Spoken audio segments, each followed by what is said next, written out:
भोर हो गईले। डीजे अमित तिवारी अपहर।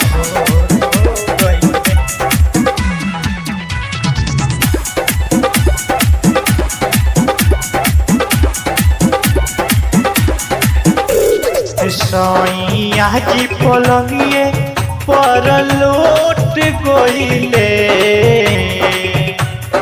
ये सखी यावते यावत से जिया पे बेहोश हो गईले। सुनो उठले ना सैया रतिया भोर हो गईले। सुनो उठले ना सैया रतिया भोर हो गईले। डीजे अमित तिवारी अपहर। उठले ना सैया भोर हो गईले।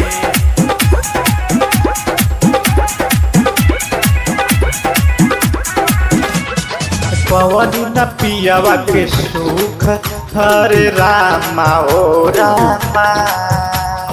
गोदिया में दिहल न पूछ अरे रामा हो रामा। ये सखी है रोज के दतिया हो दिहले नहीं हो दरदिया हो।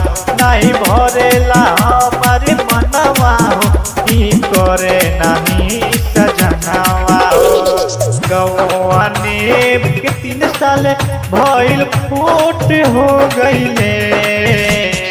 गवना कइले भइले 3 साल फूट हो गईले।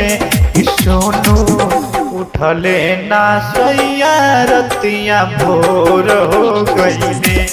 सोनू उठले ना सैया रतिया भोर हो गईले। ये सखी भोर हो गईले।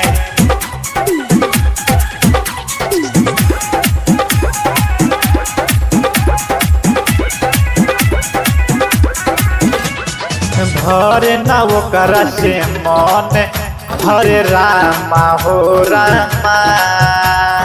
काम न करे ओकर ढंग हरे रामा हो रामा।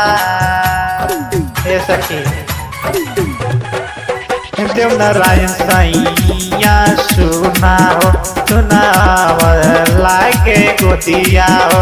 दीही के तनो हम तो वैया हो तब करे ना काम सैया हो।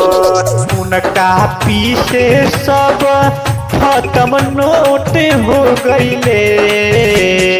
उनका पीछे सब खत्म नोट हो गईले। सुनो उठले ना सैया रतिया भोर हो गईले। सुनो उठले ना सैया रतिया भोर हो गईले।